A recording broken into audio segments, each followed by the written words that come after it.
Sam Logue here for irishboxing.com. Delighted to be joined by Packie Pascal Collins here in the Celtic Warrior gym today. Pascal, first of all, thanks very much for having me down. I really appreciate it. Great little insight into the training of some really good guys. You obviously got some class guys in the gym, not just today, but in general.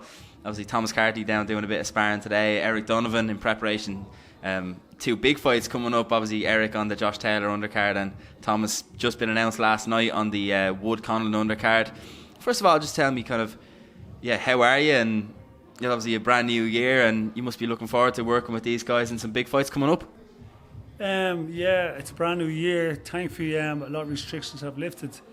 We've been in the gym right through this. The gym hasn't been closed. It's been closed to the public, but we've been here with the fighters because really it was a case of when restrictions are lifted, boxing will take off. You know, the unfortunate thing for a lot of my fighters, being the fact they fight in America, and the rules out there was unless you're in a major competition, you won't get a visa to go fight in the States. So we were kind of, in limbo. The best we could do was maybe hope for one of the DAZN or Sky Sports cards, get a call at maybe a month's notice. So I told the guys, be ready.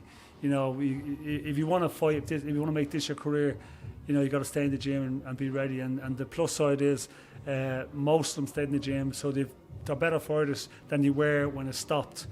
So now we're getting the calls. I'm getting lots of calls for fights, for fighters,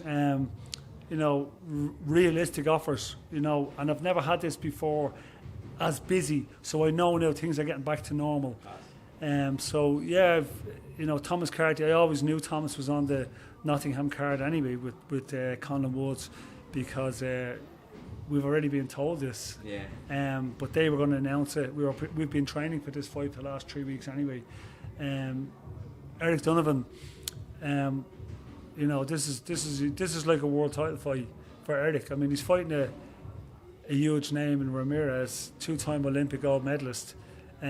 He's beaten all the top names out there, a lot of top pros now. He's beaten them as amateurs. But it's a challenge. When I heard the name, I spoke to Eric. I says, is this the fight you really want? Do you need to take this fight? Is it financially worth your while? I said, and I'm not his manager. His manager knows all this, but I just needed to know from him that he really wanted this fight before I even went to train him. If he didn't, I probably wouldn't have trained him. I would have probably said, listen, Eric, you're not answering the questions the way I want to hear it, so maybe go get someone else to train you. But the one thing he said was, listen, this is a world title fight to me. I really want this fight. I says, yeah, but do you believe you can win this fight? He goes, I do. And he convinced me, and I says, right. I says, now let's get a game plan together. Yeah. So, and so it's not about money. It's not about anything, only the fact that Eric believes he can beat this guy. And as I said, it's been like a world title fight because you beat this guy and then your name is out there, and the sky's the limit. So from the word go, everything I've asked from him, he's done. We have a game plan. I sat down with Eric. Eric's a very clever, intelligent guy. So I said, right, Eric, I believe this is how we beat this guy, and this is why. And we looked at videos and he goes, I think you're right. We've worked on the game plan. We've got similar sparring partners in, and it's starting to click now. And you can see even today the way he sparred, the sharpness. On the night, if the best Eric turns up and the best RAMIREZ turns up, who knows? 4 rounds he may lose, but 10 rounds it could all change. So it's exciting. It's exciting for me because I love a challenge, and I love a fighter who loves a challenge. So we're together as a team, and the rest of the guys in the gym, everyone's helping each other out. We all support each other. We've got Thomas Carty as a fight as well in Nottingham. He's in camp, he's training as well, so Eric's buzzing off him. Now Ray MOYLETTE has got a big fight. It's going to be announced soon in March, title fight. I won't go into any more about it, but he's now buzzing. And then I spoke to Gary Hyde yesterday, and he's doing a show in Cork, and he's been in touch with Irish Boxing. I think they want to make Jake HANNEY and Niall O'Connor, which I think is a good fight. I know Jake. Jake, my actually sister-in-law is a cousin of Jake, so there's a connection there. Good kid, good fighter. He spent some time at this gym. Yeah. Really good fighter. Light welterweight. Niall O'Connor's more of a lightweight, but he says, yeah, sure. Listen, I want this fight, and it makes for an exciting night in Cork too. So we've a good buzz in the gym. Spike O'Sullivan at this moment now, we're just waiting on a date for him. We're going to get it soon. Golden Boys notified us they've got the zone dates now for this year. Class. And Spike's going to now compete as a junior middleweight. That's it. He's going to give it a good shot. You know, so Jesus, for my little fighter here, Jesus Herrera, he's had one fight, but now there's talk about him fighting on the core card. A young kid from Crumlin, around the same way, you know. Keane Doyle, right? I don't know his name. The lads were saying this kid Keane Doyle is looking for a fight, and I've put Seuss's name forward, so I'm just waiting on Irish Boxing to see will they take it or not. So you know, it's great for me. I mean, I've got a reason to come to the gym. Yeah. You know, there's one thing come to the gym to train for it, but if you can't motivate them, it's and I keep trying to motivate. I keep telling them stuff, you know, but even now I'm drained from trying to, you know. And is that a big thing now over the last while for you? Like, have you noticed the motivation starting to become a bit more difficult? Like, you're having to kind of push yourself to stay motivated, because you've been in the game for a long time now, right? Absolutely, yeah. It's kind of it's been hard, you know, because like my job is to get fighters motivated, you know, keep them energized, you know, keep them enjoying, keep them come back to the gym. And I'm saying, listen, there's nothing going to happen right now. In fact, don't think you're going to fight in 6 months' time or 8 months' time or 12 months' time. You're not. But keep coming to the gym, keep practicing, keep learning. So when things do open up, hit the ground running and become a better fighter. And I keep them motivated that way. But for me, the hard part was coming to the gym week in, week out. Whether the fighters turn up or not, I'm still here. Yeah. I've had fighters, you know, who they turn up, don't turn up. They kind of let you down a little. They go missing, and you get a little bit disappointed by that because, you know, I'm paying for this. I'm not earning any money, but I don't care. For the last few years, I'm paying for all this because I believe in them. I believe in my fighters. They've shown me so much loyalty, and my loyalty to them is to make sure this gym is always open. It's warm. Make sure it's warm and make sure it's clean, spotless. I hoover because I want them to feel at home, and I want them to be, you know, to love coming here. So most of my fighters have given me that. They've given me that loyalty. And that's what keeps me coming every week. You know, sometimes I go, geez, what am I doing here? You know, I did think about opening a gym in America one time. Wow. I'm a US citizen. I've got connections out there. I've got people who want to open a gym. And I think to myself, you know what? I could be down in Miami, could be in California, the sunshine, you know, getting lots of fights, working with different people out there. But, you know, I want... It's no Cardiff though, is it, Packie? You know what, right? I've watched Irish fighters leave these shores for years and years and years. My brother was one of them back in the 80s, and he brought me to America as a kid. I lived out there, and I've seen so many Irish fighters leave these shores because they kind of had to get that kind of coaching, the fight, you know, everything they needed. But I want to bring this home now. I want fighters not to have to leave their families, not to leave their homes, and give them that education. I also have the connection with the US where I can say, right, I'm going to get you out to the States for 2 months, 3 months. I've got people to put you up, get you sparring, whatever. You know, so I'm trying to make life easy for other people. Yeah, and you know, in the meantime, try to motivate myself. And you know, go ahead, sorry. No, so you know, so you know, and you know, it's paying off now. A couple of big fights coming up. You know, we're going as the B side. I won't be fooled. Most of my fights I'm taking now on the B side because there's nothing happening in Ireland. There's no fights in Ireland. So you're going to the UK, you know, to fight these matchroom guys or the Warren guys, or you go to Italy. It's their guys. They're going to the B fighter. But I'm grateful for the opportunity for my fighters, and I'm not making them take the fights. I'm asking them, do they want the fights and why? And once they tell me that they want to take the fight and they believe they can win, but then that's enough for me. This is also the thing, like from your perspective, because I think that's something that we've started to see with your fighters and the guys coming out of your gym, is that they're not fighting as regularly as maybe they could be, or they maybe want to be, you know, in theory. But when they get a fight, they're getting these bigger opportunities. But as you said, they're maybe on the B side of it against a prospect, and of course you go in believing you can win the fight. But yeah, what is the mentality? Is it just that you're trying to maximise what you can get out of it for the fighters? Is it like, well, look, we don't want to have 4 fights and you're taking punishment the whole time, you're in there getting hit? No. Or is it like a money thing, or you know what I mean? Like, what is it from a managerial and coach's perspective? What is the motivation to go that way about it? Well, we're actually not going that way about it. I mean, prior to COVID, my fighters were in America fighting with Murphy Boxing. Like, I had Niall Kenty signed with Murphy Boxing. Ray MOYLETTE was out there with Murphy Boxing. Spike O'Sullivan was out there with Murphy Boxing. I think at one time my nephew was out there too. So most of my fighters who are worthy of, doing something, I bring them to Ken. Ken trusted me, say, how's this? And I say, yeah. Steve Allman also was a Murphy Boxing fighter for a while. So we were regular fights in America, and we went to B-side. So in a close fight, we were getting the nod most of the time. But for the last 2 years, it wasn't a case of taking the big fights. There was no other offers there. Apart from the fact of, you see a lot of Irish fighters kept busy from these shores, but they're paying for their own fights. They're literally paying to go to Spain, or paying to go to Belgium, or paying to go to Germany, paying an opponent for the wins. They're paying for that. So if some guys now who are 4 and 5 and 0 from these shores, it probably cost them 15, 16,000 of their own money to get to that stage, and that's some dedication. My fighters, most of them work, have jobs, so, and their families. So realistically, unless they're in bigger fights, they cannot take them times off. They cannot afford to pay for wins, and that's the only difference. So, when the doors open up now, and we're not taking fights because we have to now.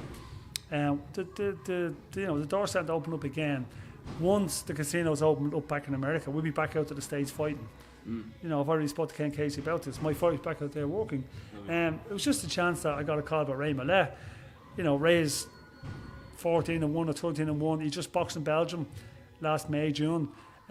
So he really doesn't have a choice now where he doesn't want to wait around anymore, because age is getting on a little bit. He's got a family. He's got a child. He's got a child on the way in March. He wants these opportunities now. It's something he asked me for. It's not me looking for these fights. So. As I say, it's not a case of, I would love to keep them busy. Spike O'Sullivan, when I had him, he was busy. He was a busy fighter before he took the bigger fights, and then he'd take a bigger fight, he might lose. Then we get back to being busy for 3-4 fights. You learn, and you come again, and it doesn't work, and you go back to the drawing board, 3-4 fights, you learn, go back again. So it was just because of COVID, and because, my fighters don't have the big sponsorship that a lot of them do have. They have families, they've got mortgages. Can't afford to go off and pay for wins. My philosophy is this. I said, right, let these guys go off and pay for their 4 or 5 wins. We'll take their 5 wins when we fight them. So that's our plan. I get you, But I'm just happy now that things open up again. Hopefully Irish boxing. As I said, Gary Hyatt, I spoke with Gary. He wants to put on he saw the little spat between Noel O'Connor and Jake Hanney on the internet. He says, let's do it on my card. I says, great. He said, I spoke to Irish boxing, or Boxing Ireland. Fantastic. I says, this other kid, the Seuss, and the kid from Crumlin you mentioned, have they spoke to you about that? He goes, yeah, they spoke about that too. Great, let's do that for you. And then MORAN, the California kid, Rhys going to fight in Cork on April on Gary Hyatt's card as well. Brilliant. So you're going to get a lot of guys out on that card, hopefully. Yeah. It's. I think all my fighters are going to fight now. They're all getting busy. So it's 2022 will be a big year, and the big one this year now I want for Spike O'Sullivan is to get that crack at the world title. Like, Spike's only losses in his career was against world champions, good world champions, and they're all above his weight, middleweight, super middleweights. Even on the night when he fought David Lemieux was weighing light heavyweight. But big boy, this year now we want that junior middleweight opportunity, get him the ranking and get him the shot at the world title. Kike Martinez proved, age is but a number. Yeah, 100%, definitely. To just go back slightly, just to talk a little bit about your closest fight, if you like, or the up and coming fight that you have is Eric Donovan. I couldn't think of my words there. Eric Donovan's fighting in like 2 weeks again against RAMIREZ. He's a two-time Olympic gold medalist. Tough fight. Talk to me about the process of taking that fight. And Eric, is it the case of, like, in his mind, or from speaking to him, is it kind of last chance saloon for him, or is it trying to, like, as I said, maximise earning potential, or what is the thinking from his perspective for taking such a, what would look, at least on paper, like a very risky fight at this stage of his career? Well, this is the thing. when I saw this fight come about, you know, I sat down with Eric as his coach, and I need to know what his thinking is. I don't want to train a fighter who's turning up for the money. Yeah. Or maybe I might do this, maybe I might do that. I won't do that, and I'll be honest, I'll be frank about it. I got to put my reputation on the line too. So I spoke to Eric. I said, Eric, tough fight, really tough fight. I said, but everybody's beatable. You do know that if you have the right game plan.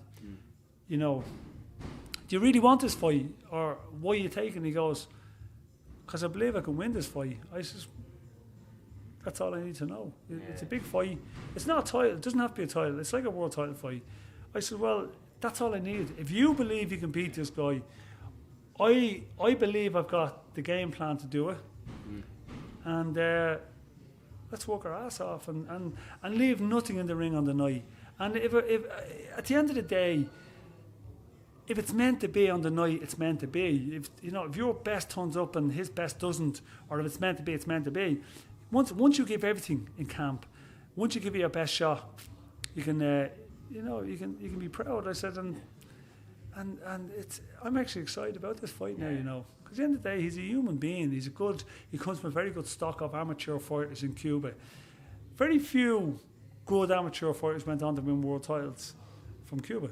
Very few. Yeah. So that's where we're looking at. You know, and my brother Steve has been home twice. He purposely flew over here 2 Wednesdays for sparring days for Eric. I asked him to, and he sat down with Eric twice, spoke to him. Steve's a very good. You know, he's always good with strategy for game plans, working out. And we had a little conversation about absolutely, Eric, myself, but my brother Steve. We had a good conversation. He goes, right. He pointed 1 or 2 little things out about this guy, that Eric fights, and he goes, here's how I think that you can get the edge on this guy. And it was similar to what I saw too, and that's been part of our game plan, and we've worked on it, and I swear to God, Eric is, you know, he's so unassuming. You know, he has that kind of altar boy image. You know, he's very holy and this, that, and the other. But he gets into that ring. Eric's always been a kind of a boxer. You know, people say, he's got much power, he's dancing around, jabbing, boxing. He's a very good boxer now, but now he's a little bit more spiteful with his shots. Yeah. And a little bit of a nasty streak I'm seeing with him now, which is what he needs, because these guys, no matter how good a boxer are, as you see with Self and Barra, I wasn't trained at the time, was that eventually they walk you down and they trap you and they pin you down. And you got to be able to fight out there, and this is what I'm trying to educate right now. You've got to, you know, you're in a fight now, because these Cubans will cut the ring off, they will walk you down, and so far so good. He's ticking all the boxes, and it's exciting. And has that got to be the plan? You know, the general plan, without giving away too many tactics. Has that got to be the plan going in against this guy? It's like, don't try and outbox the boxer. Go in there and kind of fight the boxer and kind of make it your plan. And is this what you've been trying to teach Eric, who did come to you as an already very accomplished, kind of very good amateur style boxer? You see on the night. You see what the plan is on the night. We have a plan. Yeah. And we have a game plan for this fight, and on the night, it'll be implemented, and that's all I can give you. I'm not gonna, you know, I'd have to kill you then. We don't want that. Is this last chance saloon for Eric, do you think? No, I don't think so. Because if Eric goes out and leaves it all in the ring and is in a great fight, like you see so many fighters out there get the opportunity and they're in a great fight and they lose, but next thing they're getting more opportunities. So I think, you know, Eric's age, people look at Eric's age and think, you know, he's getting to that stage where he's, you know, he should be maybe hanging them up. I don't think so, because he started off as a pro late. He hasn't been he's been in very few wars. The only war, it wasn't even in a war with Self and Barra. He was winning that fight, he was boxing years on, then he got caught. So he was never, you know, he was never in too many wars. He hasn't been beat up. So I think there's a little bit left in Eric. Not so many balls on the clock, maybe. No, I actually think now, this could be a turning point. You know, this is the first big fight we've had together, and the improvements is unbelievable in this training camp alone. You know, I get ready for another couple of fights after this against the right guys. You know, you just don't know. You really, really don't know. So I don't see this last chance alone. I see this as an opportunity to get himself out there. Win or lose, it's an opportunity for him. Definitely. on a Sky Sports card, on Top Rank. Yeah, exactly. Let's switch up slightly and talk about Thomas Carty, who you've got on the Wood Conlon bill. You know, obviously you just said you knew he was on that bill for a while. It's one of those ones, we don't really know who he's fighting yet, I don't think. Well, he was telling me that there is an opponent there, but at this stage in his career, when you're kind of up and coming 2-0, the opponents can fall out really, really easily. No, we have an opponent. I got sent a guy, decent record. Have a look, see what you think. And I was like, sure. You know, sure, we'll take him, yeah. Good, big, strong, durable guy that'll give him rounds. And that's what we want, because there's no point in having 10 knockouts or 20 knockouts, early knockouts in your career, and all of a sudden you're in a real fight and you just don't know what to do, or you haven't been beyond 4 rounds or 6 rounds or 8 rounds, then all of a sudden you question yourself. So I think, you know, to fight guys, to get to 5 rounds, to 6 rounds, cruise to a win, practice different things, is more beneficial than knocking someone out in 2 rounds. So we have an idea who Thomas doesn't know, me and his team know who he's going to fight. Unless that could change now, but we have an idea who's going to fight, and his training's going really well, his sparring's going really well. He's a different fighter than the amateurs. I've never seen Thomas fight as an amateur. I watched him fight once, and he was quite nervous in ways in fights, you know, quite anxious. That's gone now. He knows now it's a different game. It's a business now. It's not just a sport. He knows the business, and he knows that if he plays his cards right and does everything he should do in this business, it could be very lucrative for him. He could have a very good, you know, he could have a great life out of this. How big an opportunity is this? I mean, Matchroom as well seems to be kind of the biggest platform, DAZN. They seem to be the bigger platform coming through. Eddie obviously pushing things. Is this the place where you want Thomas to kind of have the majority of his fights if possible?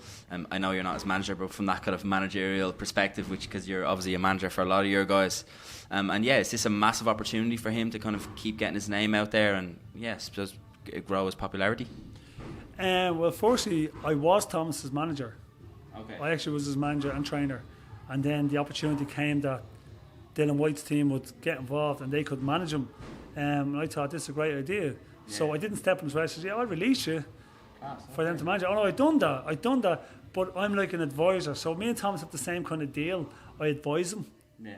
Yes or no. We still have the same kind of connection. So I would be advising who he fights and when he fights, and the team talk to me. Yeah. So as far as that end's concerned, I'm still very much in the forefront there. But the hard part with starting out your career with the likes of DAZN and Matchroom is that you're always in the spotlight. And if you look at young Hatton's kid, you know, Ricky Hatton's kid, you're always in the spotlight, which means you have to be in decent fights, tough fights all the time. And sometimes there's pressure. And sometimes, you know, you may not be right on the night, or you may not be feeling right on the night. You might have a bad night. And you know that you're out there in the spotlight and people will judge you for that bad night you have. So all the time, I don't think that's a good thing. I did speak to Thomas. I'll be going back to the States now once things open up out there. I'll speak to his team about maybe putting them on shows in America, even paying for fights, you know, that aren't on camera and that aren't on the big shows, so that we can have a bad night. And you have to have a bad night. And sometimes you have to have a very bad night where you can dig deep that little bit and ask questions of yourself. So when the bigger fights come along, you know that's already there in the background. So, but right now, as far as getting his name out there and the opportunities and people knowing who he is, it's a good thing. But it does come with, you know, pressure. It does come with a lot of pressure. I mean, I remember when I was younger boxing, I was living in America and I was fighting as a pro myself and nobody knew me and it was great. You have a bad night, but then all of a sudden I started fighting on the undercards. My brother Steve fights on Sky Sports, and then the pressure was unbelievable because people were like, oh, you know, Steve is good, but his brother's better. They're saying this about me, and I'm like, Jesus Christ, where'd you get this from? You know, don't be putting that pressure on me.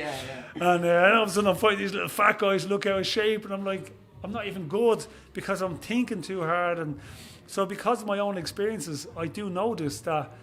It can be a good and a bad thing, but you know, getting back to the point where I have a lot of input into what Thomas does, I can ask them, you know, let's go away for 2-3 fights, and you know, where people won't see him. We can try new things, or maybe we can have bad nights, or maybe awkward opponents, and we can have learning fights. 100%, I get you. Do you have a lot of contact then with Dillian White himself, or how involved is he particularly? Dillian White is the book kind of stops with him at the end of the day, but he's off doing his own thing at the moment with the Tyson Fury fight and trying to get all these business deals sorted. He's a businessman, and he has a good team there.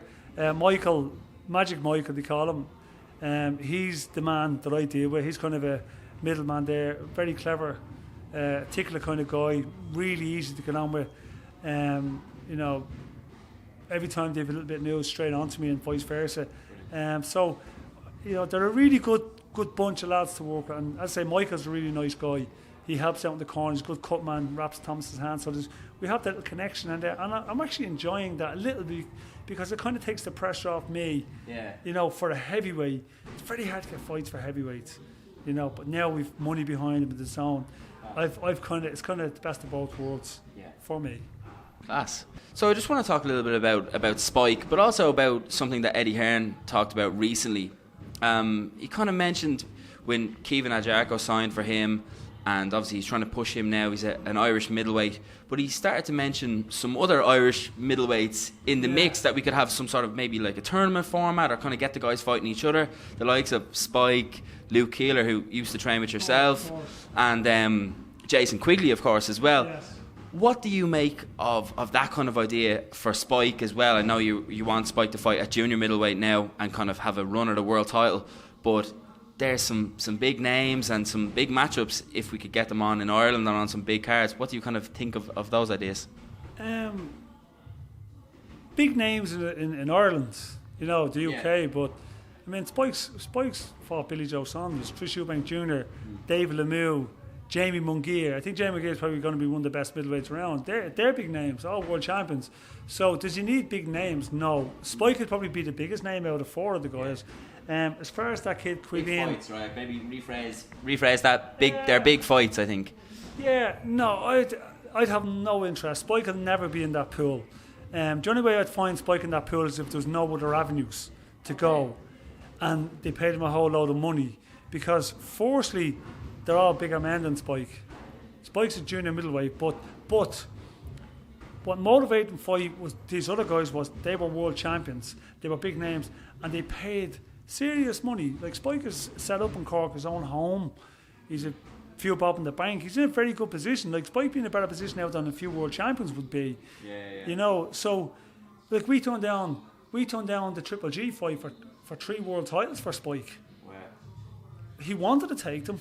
At the time when Canelo and him fell through, we got for the fight, but the money got lower and lower to want to go to California. But Golden Boy came back with a counter offer that was financially 3 times the money.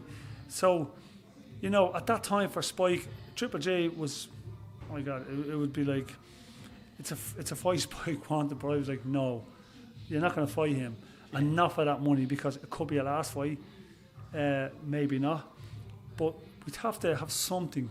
Risk reward. So Luke Keeler, I know Luke from training Luke. Luke Keeler is a very good competitive fighter, very dedicated, lives a clean life, hits really hard. Hits very, very hard, Jason Quigley too. Jason Quigley's coming off a bad night with Demetrius Andrade.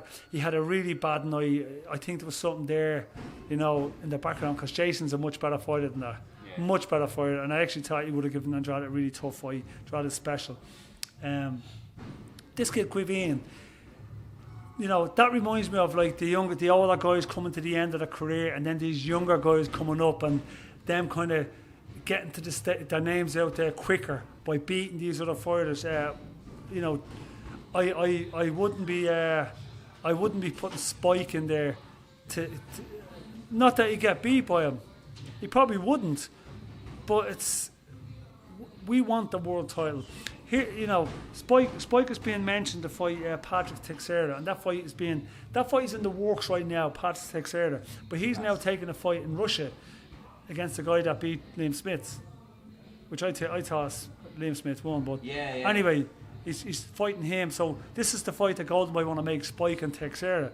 Now, Charlo, who's the junior who holds 3 of the belts junior middleweight, is having a rematch with Castaneda, I think. Castagna. If he wins and his brother moves up to fight Canelo, then all of a sudden he'll move up and there's 4 junior middleweight titles vacant. So maybe Spike can take Celtic and then fight for the vacant junior middleweight title. That's the fight we want. Can Spike walk away from boxing now with enough money to live comfortably? Probably not, but he has a home. But do we need to take a fight with Luke, bigger man, or Jason Quigley, or all these other guys for the money that they'd be offering? No way. We don't need. He's not in a position. He doesn't need it. Yeah. He really doesn't need it. He's got a nice car. You know, he's in a very comfortable position. He wants to fight for the world title. That's the one thing that he hasn't done right now. Even though he's fought world champions, he's never fought for that belt. And we want the junior middleweight belt. And I still believe Spike at junior middleweight can win a world title. Yeah. So I appreciate Eddie Hearn mentioning Spike, you know, but it's not going to happen. It's not going to happen, you know, or unless Eddie Hearn comes along with a big truckload of money, which he won't, you know, because they're not big enough fights.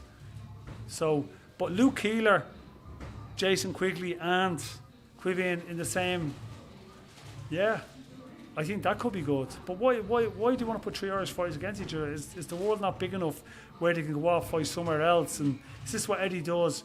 You know, have Quivian fight 3 Irish guys, then he'll take the best of the Irish and put them in one of his prospects or something. You know, let Quivian go out and bash the ball them in the UK or whatever. You know, around the world, and Luke and Jason, and you know, let's get 2 or 3 world championship contenders. We don't have to fight each other. They don't have to fight each other. They should spar each other. They should help each other.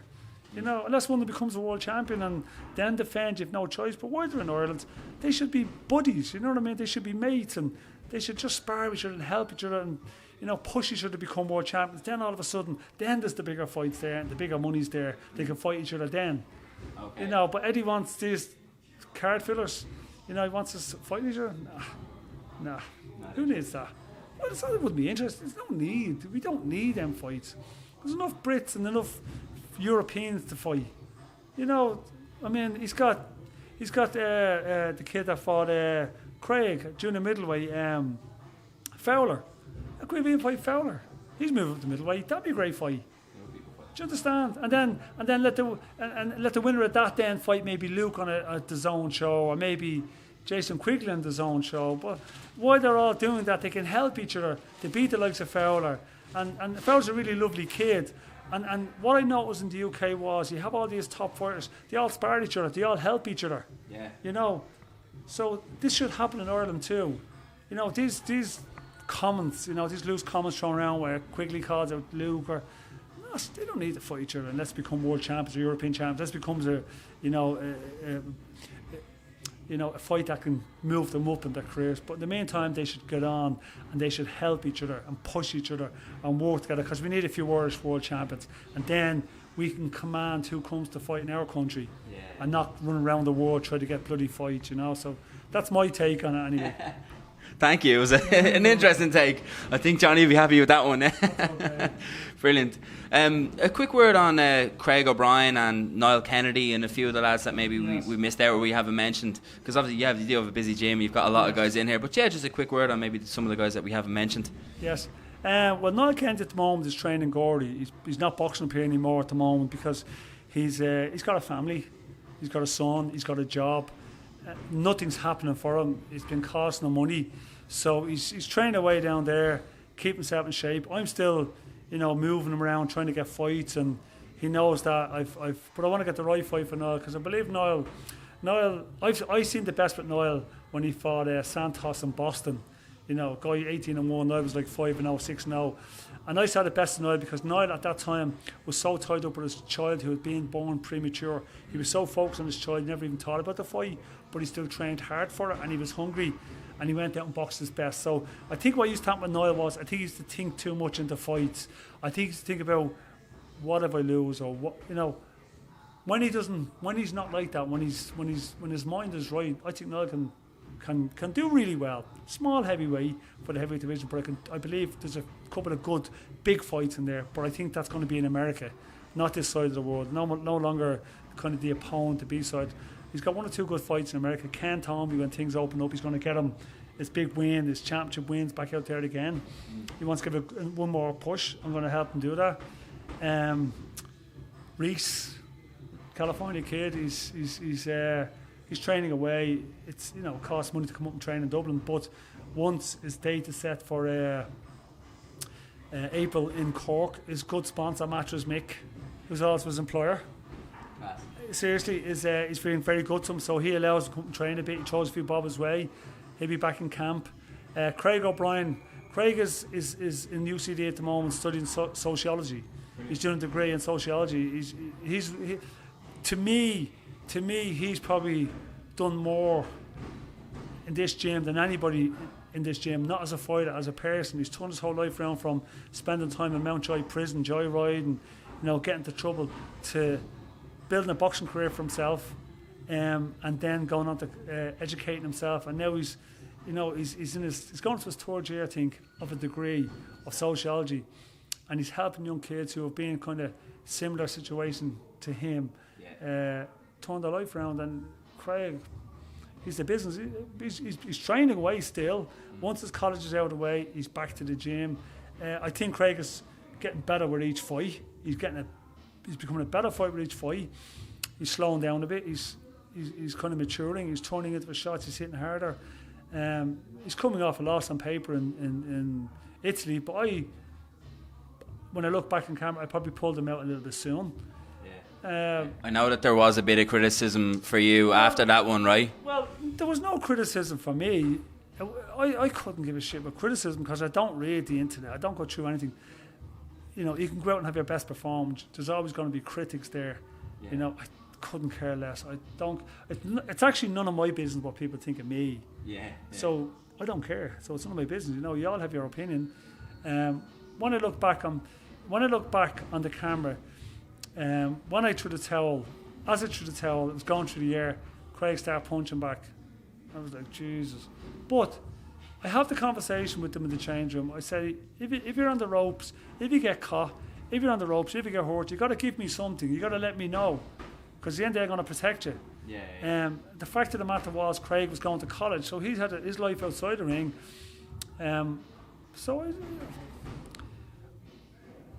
He had got caught. He'd been caught.